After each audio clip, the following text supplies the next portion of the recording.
Breaking news చూస్తున్నారు. కొత్త ఏడాదిని celebrate చేసుకున్నాను గోవాకు వెళ్లారు మిత్ర బృందం. కానీ అక్కడ ఒక విషాదం చోటు గోవా న్యూ ఇయర్ వేడుకల్లో దారుణం జరిగింది. వేడుకలకు వెళ్లిన ఆంధ్రప్రదేశ్కు చెందిన యువకులపై ఓ రెస్టారెంట్ సిబ్బంది కర్రలతో దాడి చేశారు. రవితేజ అనే యువకుడు అక్కడికక్కడే మృతి చెందాడు. ఆలస్యంగా ఈ ఘటన వెలుగులోకి వచ్చింది. న్యూ ఇయర్ వేడుకలకు గోవాకు వెళ్లారు తాడేపల్లిగూడెం నుంచి 8 మంది స్నేహితులు. డిసెంబర్ 31న ఫుడ్ ఆర్డర్ విషయంలో రెస్టారెంట్ సిబ్బందితో వాగ్వాదం చోటు చేసుకుంది. రేట్ల గురించి ప్రశ్నించినందుకు రెస్టారెంట్ నిర్వాహకులు దాడి చేస్తున్నట్టుగా తెలుస్తోంది. కర్రలతో దాడి చేసిన రెస్టారెంట్ సిబ్బందికి సంబంధించి వీళ్ళిప్పుడు ఒక్కసారిగా రియాక్ట్ అయ్యారు. మరి ముఖ్యంగా ఇటు రెస్టారెంట్ సిబ్బందికి ఈ స్నేహితులకి మధ్య వాగ్వాదం కాస్త పతాక స్థాయికి చేరుకుంది. ఒకసారి విజువల్స్ మీరు చూస్తున్నారు. కర్రలతో దాడికి సంబంధించిన విజువల్స్ అవి. ఈ నేపథ్యంలోనే రవితేజను హాస్పిటల్కు తరలిస్తూ ఉండగా మృతి చెందాడు. మృతుడు రవితేజకు సంబంధించిన విజువల్ మీరు చూస్తున్నారు. కొత్త ఏడాదిని సెలబ్రేట్ చేసుకున్నాను గోవాకు వెళ్లారు తాడేపల్లిగూడెనికి చెందిన 8 మంది స్నేహితులు. ఆ ఎంజాయ్మెంట్ కాస్త విషాదంగా మారింది. గోవాలో న్యూ ఇయర్ వేడుకల్లో దారుణం జరిగింది. వేడుకలకు వెళ్లిన ఏపీకి చెందిన యువకులపై ఓ రెస్టారెంట్ సిబ్బంది కర్రలతో దాడి చేశారు. రవితేజ అనే యువకుడు అక్కడికక్కడే మృతి చెందాడు. ఈ ఘటన ఆలస్యంగా వెలుగులోకి వచ్చింది. న్యూ ఇయర్ వేడుకలకు గోవాకు వెళ్లారు తాడేపల్లిగూడెం నుంచి 8 మంది స్నేహితులు. డిసెంబర్ 31న ఫుడ్ ఆర్డర్ విషయంలో రెస్టారెంట్ సిబ్బందితో వాగ్వాదం తలెత్తింది.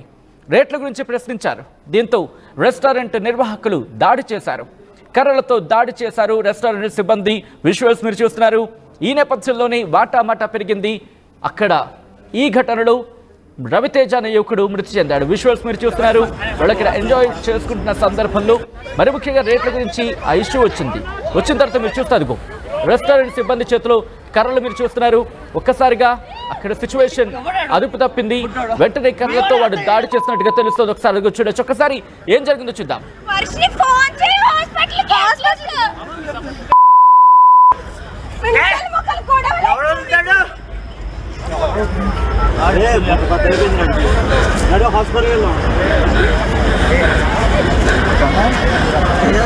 హలో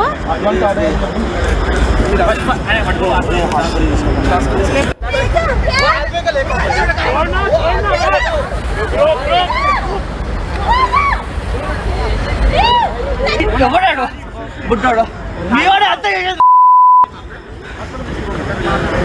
వర్షిని ఫోన్ చేయి హాస్పిటల్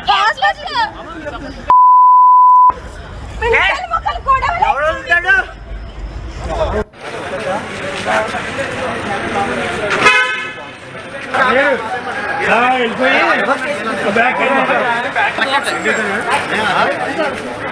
ఒకసారి విజువల్స్ మీరు చూస్తున్నారు. ఆ యువకుడి మృతదేహం ఇటు తాడేపల్లిగూడానికి చేరుకుంది. అంబులెన్స్ లో యువకుడి మృతదేహం చేరుకున్న తర్వాత యువకుడి మృతదేహాన్ని చూసి ఆ కుటుంబం కన్నీరు పెట్టుకుంది. సార్ మీరు చూస్తున్నారు. స్నేహితులంతా కలిసి అతడి మృతదేహాన్ని ఇంటికి తీసుకొస్తున్న విజువల్స్ మీరు చూస్తున్నారు.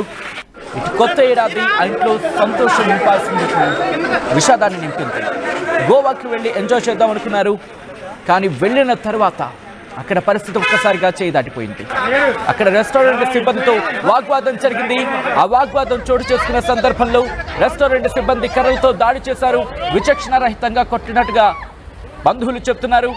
కొట్టిన నేపథ్యంలోని అక్కడికక్కడే రవితేజ మృతి చెందారనేది వాళ్ళ స్నేహితులు చెబుతున్న మాట. ఒకసారి ఇదే నేపథ్యంలో ఆ స్నేహితులు రియాక్ట్ అయ్యారు. వాళ్ళ బంధువులు కూడా రియాక్ట్ అయ్యారు. ఒకసారి వాళ్ళు ఏమంటారో చూద్దాం. మా తమ్ముడు మా మిత్రుడు మొన్న శనివారం గోవా వెళ్తాం జరిగింది. గోవా వెళ్ళిన తర్వాత ఆదివారం నైట్ ఫుడ్ గురించి అక్కడికి హోటల్కి వెళ్తాం జరిగింది. అడిగిన తర్వాత హోటల్లో ఫుడ్ గురించి అడిగిన తర్వాత బాగా దురుసుగా ప్రవర్తించడం జరిగింది మా తమ్ముడి మీద. బిల్లు విషయం తర్వాత ఫుడ్ అయిపోయిన తర్వాత మా తమ్ముడు బిల్లు గురించి కొద్దిగా డిస్కషన్ వచ్చింది. అక్కడ బిల్లు ఏంటి ఎంత వేసారని అని అడిగితే మేము ఇక్కడ వాళ్ళకు దురుసుగా మాట్లాడటం జరిగింది. అక్కడ మాట్లాడి మా రేట్లు ఇక్కడ ఎలాగ ఉంటాయి అని చెప్పి దురుసుగా మాట్లాడడం జరిగింది. వెళ్ళిన మా 8 మంది మా తమ్ముడితో పాటు 8 మంది వెళ్ళారు. 8 మంది కూడా దాడి చేయడం జరిగింది. అక్కడ గోవా ఉన్న అక్కడ వాటిలో సిబ్బంది కానీ వాళ్ళు చాలా దారుణంగా మా తమ్ముడిని కొడతం జరిగింది. మొత్తం అక్కడ 14 మంది చిల్లరే మొత్తం 100 మనుషులు అంత ఉన్నారు. వాళ్ళందరూ కూడా మా తమ్ముడి మీద దాడి చేయడం జరిగింది. తమ్ముడి మీద కాకుండా మొత్తం వెళ్ళిన వాళ్ళందరి మీద కూడా దాడి చేయడం జరిగింది. కానీ ఆ గోవా గవర్నమెంట్ మా తమ్ముడిని అక్కడ ఎలా కొట్టారో వాళ్ళ మీద ప్రతి ఒక్కరి మీద కూడా చర్యలు తీసుకోవాలని చెప్పి బాగా చర్యలు తీసుకోవాలని చెప్పి ఆ గవర్నమెంట్ని కోరుతున్నాం. అలాగే మన ఏపీ కూటమి గవర్నమెంట్ తరఫున కూడా మేము అక్కడ న్యాయం జరగాలి. ఇలాగే మా తాడేపల్లిగూడెం ఎమ్మెల్యే గారు కూడా బొలిశెట్టి శ్రీనివాస్ గారు మేము ఇలా జరిగిందండి, మా తమ్ముడికి ఇలా జరిగిందని చెప్పి వెళ్తే అక్కడ వెంటనే మాట్లాడి అక్కడ గవర్నమెంట్తో మాట్లాడి వెంటనే ఇలాగ మాకు అక్కడ అన్యాయం జరిగింది, మా తమ్ముడిని వెంటనే తీసుకురావాల్సి అక్కడ మిత్రుడిని ఇలా గమ్ముని ఇలా జరిగింది కాబట్టి తీసుకురావాలని చెప్పి అక్కడ ఏర్పాట్లన్నీ గమ్ముని చేశారు ఎమ్మెల్యే గారు. అక్కడ టయానికి మా తమ్ముడిని అంబులెన్స్ కూడా అక్కడ అందుబాటులో లేవండి, అసలు పోలీస్ సిబ్బంది కూడా అక్కడ అందుబాటులో లేరంట. 2 గంటలు మా తమ్ముడు కనుమూపుడుతూనే ఉన్నాడు అక్కడ, కానీ అక్కడ పట్టించుకునే నాదులు అక్కడ ఎవరు లేరు. మేము అక్కడ క్యాబ్ బుక్ చేసుకుని తీసుకెళ్తాం జరిగింది. ఒక 2 గంటల దాకా మా తమ్ముడు కనుమూపుడుతూనే అక్కడ బతికి ఉన్నాడు. డాక్టర్లు అక్కడ చెప్తాం ఒక అరగంటలో తీసుకొస్తే కనుక కంపల్సరీ మొత్తం మీ ఓడి బతికోవడం అమ్మ ఇబ్బంది లేకుండా ఉందిను అని చెప్పి అన్నారు. కుటుంబానికి చాలా అన్యాయం జరిగింది. మా తమ్ముడు లోటు చాలా లోటు కుటుంబానికి లోటు తగిలింది దెబ్బ. మీరు కంపల్సరీ గవర్నమెంట్ న్యాయం చేయాలని కోరుకుంటూ గవర్నమెంట్ని కోరుకుంటున్నాను నేను. ఇక ఆంధ్ర నుంచి చాలా మంది గోవా పర్యాటక కేంద్రంగా ఉండడం వల్ల అక్కడికి అందరూ కూడా వెళ్ళడం జరుగుతుంది ప్రతి సంవత్సరం. అక్కడ గవర్నమెంట్ మరి ఎటువంటి మన ఆంధ్ర ప్రజల మీద ఇటువంటి కక్షపూరితమైన చర్యలు తీసుకుని అక్కడ ఎంతో మంది కుర్రాళ్ళు వెళ్తుంటే అక్కడ ప్రతి ఒక్కరితో కూడా గొడవ జరిగి ఇలా గొడవల్లో దెబ్బలాటల్లో మనుషులు బుర్రబాగలు కొట్టేసి మనుషులు చెప్పడం ఎంతవరకు న్యాయం అని అడుగుతున్నాం. మరి ఆ తల్లిదండ్రులు మరి ఆ కుర్రోడు ఎక్కడ కూడా గొడవలకు వెళ్ళడం ఎప్పుడు చూడలేదు. మేము ఎంతమంది కుర్రోళ్ళు ఇక్కడ స్నేహపూర్వకంగా ఉన్నారంటే ఎప్పుడు కూడా కుర్రోడు గొడవలకు వెళ్ళడం కానీ ఏమీ లేదు. మరి అటువంటి కుర్రోడిని అక్కడ చంపేయడం, అక్కడ గవర్నమెంట్ కూడా ఎటువంటి చర్యలు తీసుకోకపోవడం, ఇక్కడ స్థానికంగా ఇలా జరిగిన వెంటనే స్థానికంగా ఎమ్మెల్యే గారి దగ్గరికి బొలిశెట్టి శ్రీనివాస్ గారి దగ్గరికి వెళ్ళడం, ఆయన వెంటనే స్పందించి అక్కడ ఉన్న స్నేహితులతో అక్కడ ఉన్న గోవాలో ఉన్న స్నేహితులతో మాట్లాడి ఆ కేసు విషయం తెలుసుకుని ఈ కుటుంబానికి ఎంతో అండగా నిలిచిన బొలిశెట్టి శ్రీనివాస్ గారికి ప్రత్యేకంగా ధన్యవాదాలు తెలియజేస్తున్నాం. అలాగే ఇక్కడ గవర్నమెంట్ కూడా ఈ మన ఆంధ్ర నుంచి వెళ్తున్న కుర్రోళ్ళకి ఇలా జరుగుతుంటే అన్యాయం మన గవర్నమెంట్ కూడా ఏం చేస్తుందని చెప్పి ఈ సభాముఖంగా అడగాల్సి వస్తుంది. అలాగే ప్రతి ఒక్కళ్ళు కూడా ఇక ప్రతి రాష్ట్రానికి కూడా ఆంధ్ర నుంచి వెళ్ళే పర్యాటకుల నుంచి ఎంతో ఆదాయం పొందుతున్నారు. ఆ గవర్నమెంట్ నుంచి మనకు వచ్చే న్యాయం ఏంటని అడుగుతున్నాం. ఇక్కడ చాలా అన్యాయం జరిగింది, ఆ కుటుంబానికి ఎవరు ఈ లోటు తీరుతారని చెప్పేసి ఈ సభాముఖంగా అడుగుతున్నాం. ఈ విషయంలో గోవా గవర్నమెంట్ తో మన గవర్నమెంట్ చర్చించి ఇటువంటి అరాచకాలని అరికట్టాలని చెప్పేసి సభాముఖంగా తెలియజేస్తాం.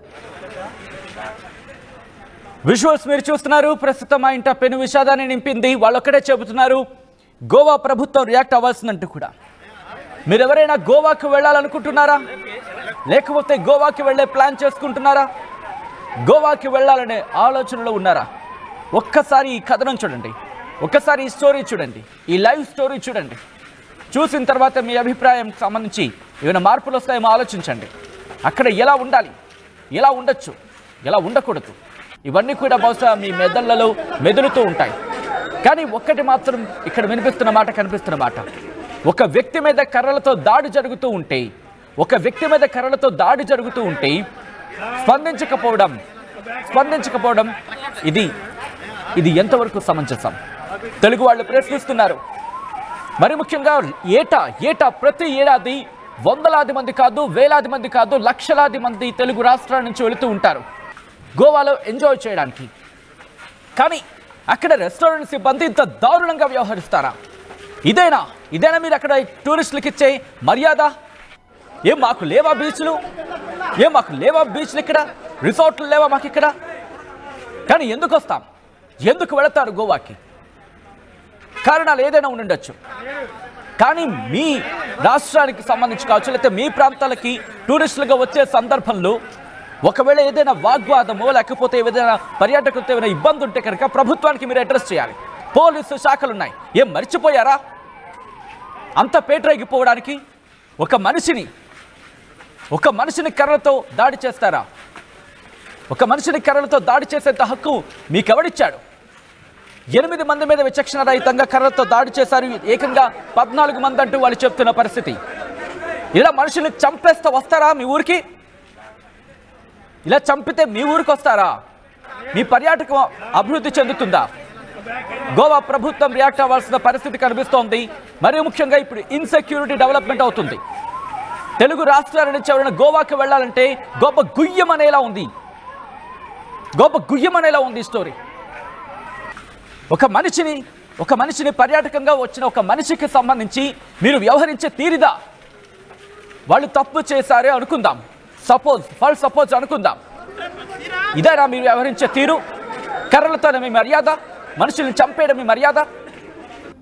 అక్కడ రెస్టారెంట్లో ఏకతాటి మీదకి వచ్చి ఎవరైతే దాడి చేశారో ఆ రెస్టారెంట్ కావచ్చు, లేకపోతే దాడి చేసిన సిబ్బందిని కఠినంగా శిక్షించాలని మీరు కూడా నోరు మెదపాల్సిందే. అక్కడ కూడా చాలా మంది తెలుగు వాళ్ళు ఉన్నారు, గోవాలో కూడా చాలా మంది తెలుగు వాళ్ళు వ్యాపారం చేస్తున్నారు. ముక్త కంఠంతో ఖండించాల్సిన పరిస్థితి. తప్పు చేస్తే తప్పుకు తగిన శిక్ష వేసే అధికారం అటు పోలీసు శాఖకు ఉందా, లేకపోతే న్యాయస్థానాలకు ఉంది? మీరెవరు కర్రలతో దాడి చేయడానికి? మీకెవరిచ్చాడు హక్కు కర్రలతో విరుచుకుపడ్డానికి? మనుషులు అనే మాట మర్చిపోయారా? ఒకరు కదా, ఏకంగా 14 మంది. ఆ కుటుంబం చెప్తున్న మాట ప్రకారం 14 మంది మనుషులేనా మీరు? అసలు అంత కర్రలు తీసుకుని మనుషులతో దాడి చేస్తారా? ఒకసారి ఈ కథనం ఇటు గోవా ముఖ్యమంత్రి స్థాయి వరకు వెళ్లేంత వరకు, దేశానికి రీచ్ అయ్యేంత వరకు పంపించండి. సోషల్ మీడియా ప్లాట్ఫామ్స్లో షేర్ చేస్తూ ఉండండి. మీ అభిప్రాయాన్ని వ్యక్తం చేయండి. గోవాకి వెళ్ళిపోతాం అనుకున్న వాళ్ళందరూ ఎస్, మీరు వెళతారో వెళ్ళరో అది మీ ఇష్టం. కానీ ఈ కథనం చూశాక ఒక్కసారి ఆలోచించే ప్రయత్నం చేయండి. అక్కడికి వెళ్ళడం ఎంజాయ్ చేయడం మాత్రమే కాదు, ఈ ఘటనకు సంబంధించి వెళ్ళిన వాళ్ళందరూ ముక్త కంఠంతో ఖండించాల్సిన పరిస్థితి. ఒకసారి మీరు మీ రియాక్షన్ చెప్పే ప్రయత్నం చేయండి. ఈ కథనం మిమ్మల్ని కాస్త కలవరపరచచ్చు, కాస్త disturbing visuals. These are the disturbing visuals. But చెప్తోంది ఎందుకంటే కనుక ఈ కథనం మిమ్మల్ని కాస్త కలవరపరచచ్చు. అయితే మిమ్మల్ని కలవరపరకు గురి చేయడం ఆర్టీవీ ఉద్దేశం కాదు, కానీ ఇటువంటి కథనాలు చూసినప్పుడు కాస్త కలవరపడగలిగే అవకాశం ఉంటుంది. కాబట్టి దీనికి సంబంధించి తగిన జాగ్రత్తలు తీసుకోని చెప్పి ఆర్టీవీ సూచించడం జరుగుతోంది. మీ రియాక్షన్ ఇటువంటి వేళల్లో చాలా ముఖ్యం. షేర్ చేయండి, షేక్ అవ్వాలి సోషల్ మీడియా. మీరు షేర్ చేస్తే మీ మాటలతో ప్రభుత్వాలు కదలాలి.